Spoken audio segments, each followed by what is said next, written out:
Capítulo 6. Os psicopatas no mundo profissional. Identificar psicopatas fora das prisões e dos manicômios judiciários é uma empreitada bastante difícil.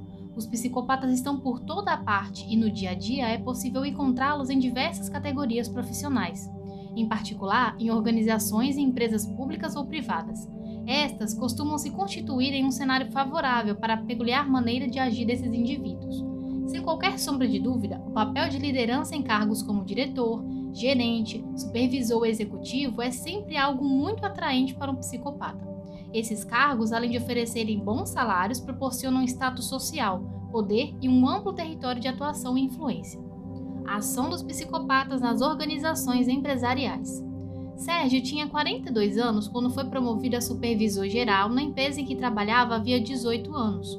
Sempre foi um funcionário tipo Caxias, nunca poupou esforços para cumprir seus prazos e sempre esteve à frente de seus colegas de trabalho, lutando por melhores oportunidades para todos e para a empresa. Iniciou sua carreira na empresa havia recém-formado e cresceu com ela superando seus próprios limites e enfrentando com seriedade todas as crises do mercado. Agora estava ali, no posto que tanto batalhou para conseguir. A empresa lhe disponibilizou carro, uma secretária exclusiva e um assistente que exerceria sua função anterior, gerência geral. Ele mesmo fez questão de selecionar o novo parceiro funcionário, aquele cujo trabalho daria seguimento ao seu. Marcos chegou à entrevista na hora exata e em poucos minutos Sérgio percebeu que ele era a pessoa certa para o cargo.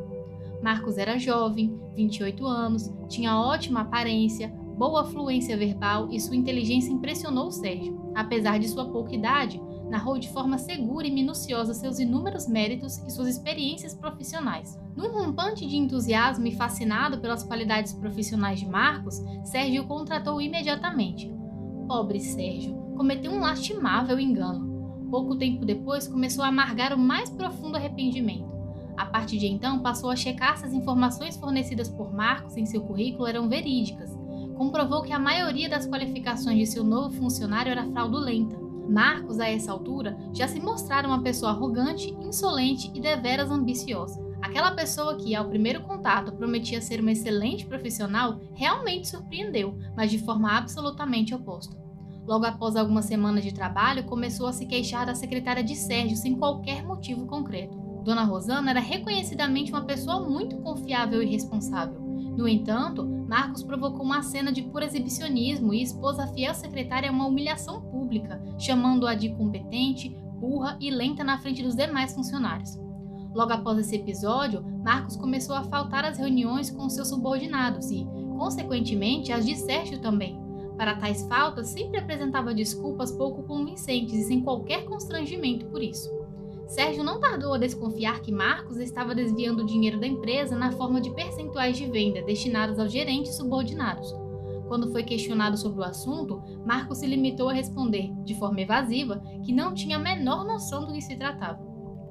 A situação já estava insustentável quando Sérgio procurou o presidente da empresa para relatar os fatos. No entanto, foi recebido com indiferença e ainda foi obrigado a ouvir do presidente uma série de elogios ao jovem e inteligente Marcos. Por fim, foi comunicado que retornaria ao seu cargo anterior e Marcos assumiria imediatamente a função de supervisor geral da empresa.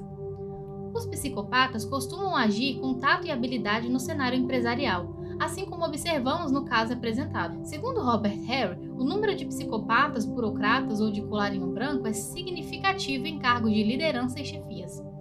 Por serem de difícil reconhecimento inicial, eles costumam tiranizar seus colegas de trabalho e alguns chegam até a causar grandes prejuízos financeiros para as empresas em que trabalham. Paul Babiak, psicólogo americano especializado em recursos humanos, realizou um importante estudo, através do qual demonstrou as táticas utilizadas por psicopatas no meio corporativo. Ele os denominou cobras de Temo, por suas ações cínicas, inescrupulosas e antiéticas na disputa por altos cargos, salários e poder. Segundo Babiak, os psicopatas em ambientes empresariais costumam adotar um plano tático que pode ser resumido em 5 fases. Fase 1. Ingresso na empresa. Esta fase corresponde basicamente à entrevista de emprego. Nessa ocasião, o candidato psicopata mostra-se cativante, seguro e charmoso. Utiliza-se de todo o seu arsenal sedutor com o objetivo claro de impressionar o entrevistador de forma mais positiva possível. Fase 2. Estudo do território. Avaliação. Nessa etapa, o psicopata já se encontra empregado. Procure então descobrir da forma mais rápida possível quem são as pessoas que possuem voz ativa na empresa. Logo em seguida, trata de construir relações pessoais de preferência íntimas com esses funcionários influentes. Fase 3. Manipulação de pessoas e fatos. De forma maquiavélica e intencional, espalha falsas informações para que seja visto de forma positiva e os outros de maneira negativa perante as chefias. Semeia desconfiança entre os funcionários, jogando-os uns contra os outros. Disfarça-se de amigo, contando aos colegas sobre outros que o difamaram. Estabelece contato individual com as pessoas, mas evita reuniões ou situações nas quais precise se posicionar perante todo o grupo. Mantém-se camuflado para levar adiante a estratégia de ascensão ao poder. Fase 4. Confrontação. Nessa fase, os psicopatas de terno e gravata abandonam as pessoas que havia cortejado anteriormente e que não são mais úteis à sua ascensão profissional. Num requinte de maldade, eles utilizam a humilhação como arma para manterem suas vítimas em silêncio. Dessa forma, as pessoas que mais foram exploradas são aquelas que menos se dispõem a falar sobre suas experiências. Fase 5. Ascensão. Tal qual um jogo de xadrez, essa é a hora do checkmate, é a hora do golpe fatal. Após colocar líderes e chefias uns contra os outros, o psicopata de terno e gravata toma o lugar do seu superior, que geralmente é demitido ou rebaixado de cargo e função. É importante lembrarmos que a ausência de consciência e de medo torna essas pessoas potencialmente ardilosas e perigosas.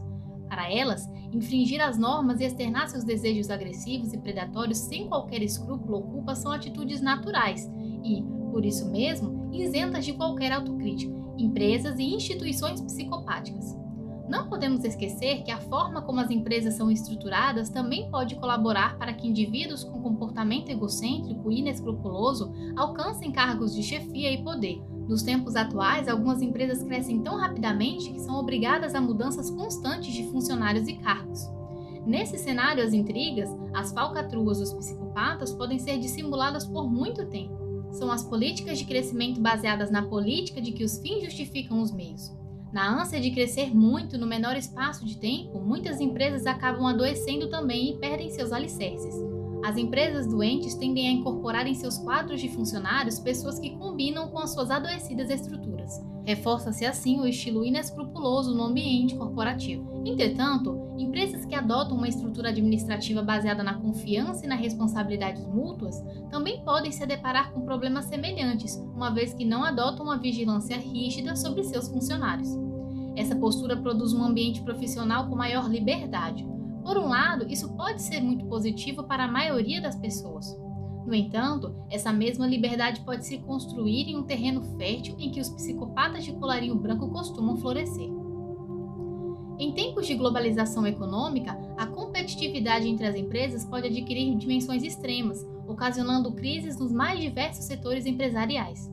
Nesses cenários, mudanças precisam ser realizadas em tempo hábil.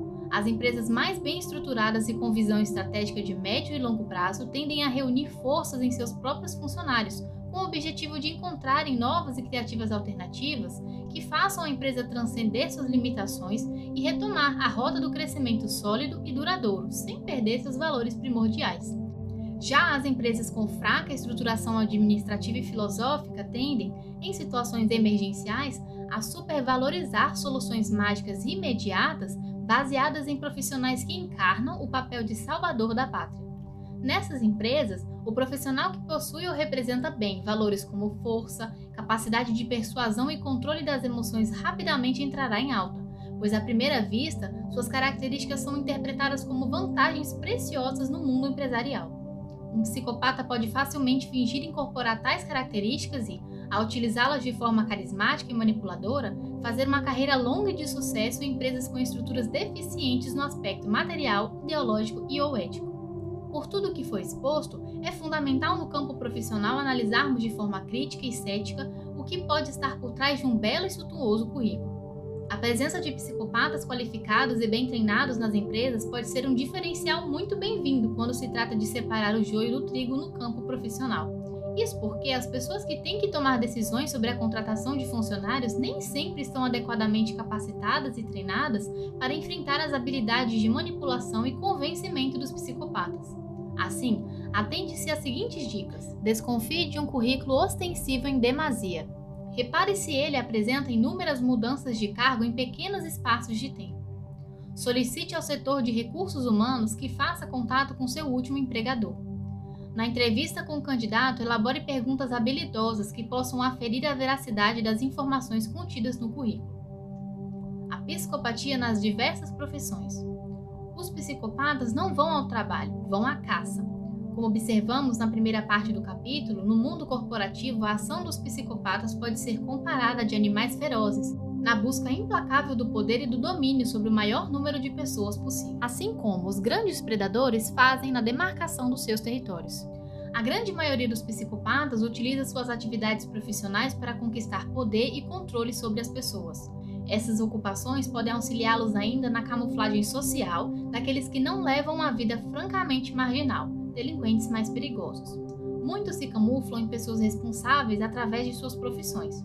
Nesse contexto, podemos encontrar policiais que dirigem redes de prostituição, juízes que cometem os mesmos delitos que os réus, mas nos julgamentos condenam com argumentações jurídicas impecáveis, banqueiros que disseminam falsos boatos econômicos na economia.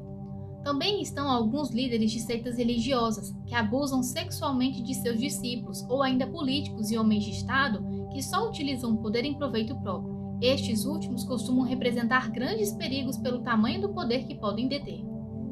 A política propicia o exercício do poder de forma quase ilimitada. Poucos cargos permitem um exercício tão propício para a atuação dos psicopatas. A renda material que eles podem obter também é praticamente incalculável quando exercem a profissão de forma ilegal. O próprio salário deles também é muito bom, se comparados aos salários dos executivos das corporações privadas. E o fato de terem um foro privilegiado quase lhes assegura de forma impune o exercício do poder com outros fins que não sejam os de servir aos interesses da nação. Todos esses ingredientes fazem uma pizza gostosa de comer, com possibilidade de indigestão quase nula. No Brasil, esse fenômeno torna-se mais gritante porque a impunidade funciona como uma doença crônica e deriva de um somatório que inclui um sistema policial deficitário, um aparelho judicial emperrado e um código processual retrógrado. Este fato pode ser facilmente verificado pelas inúmeras manchetes que diariamente noticiam os diversos crimes cometidos por maus políticos: lavagem de dinheiro público, formação de quadrilha, corrupção ativa e passiva, gestão fraudulenta, evasão de divisas, crime de peculato, desvio de recursos de obras públicas, envio ilegal de dinheiro ao exterior, crime contra a administração pública e por aí vai.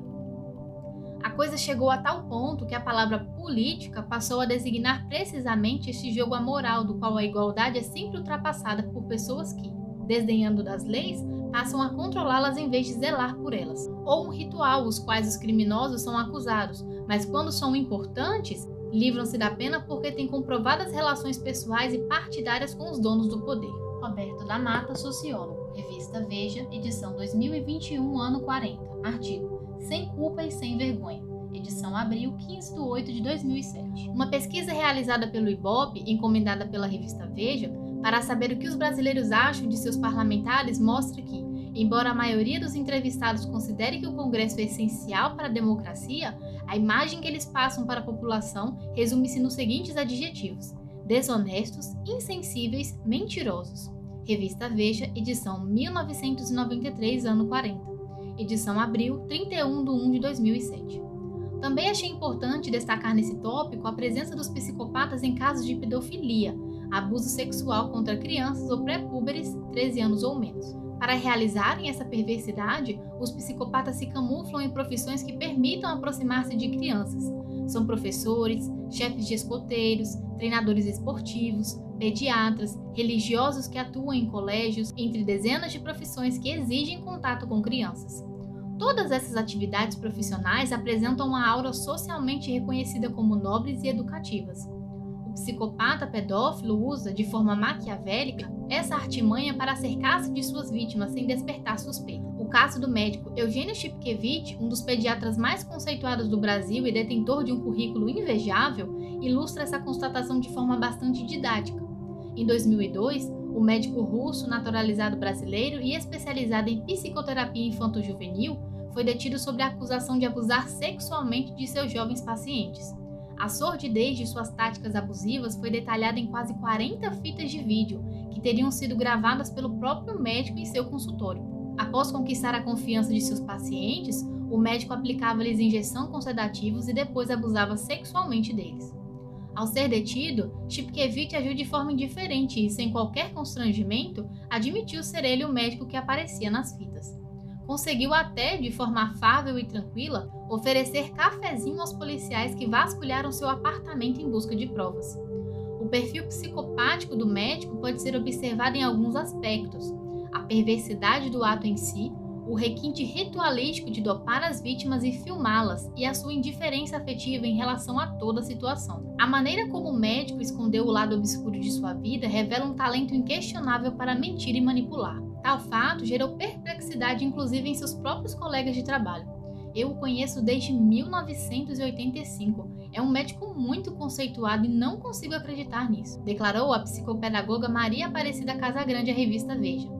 Quem poderia desconfiar que por trás do respeitado médico escondia-se um monstro? Chipkevich era um lobo em pele de cordeiro.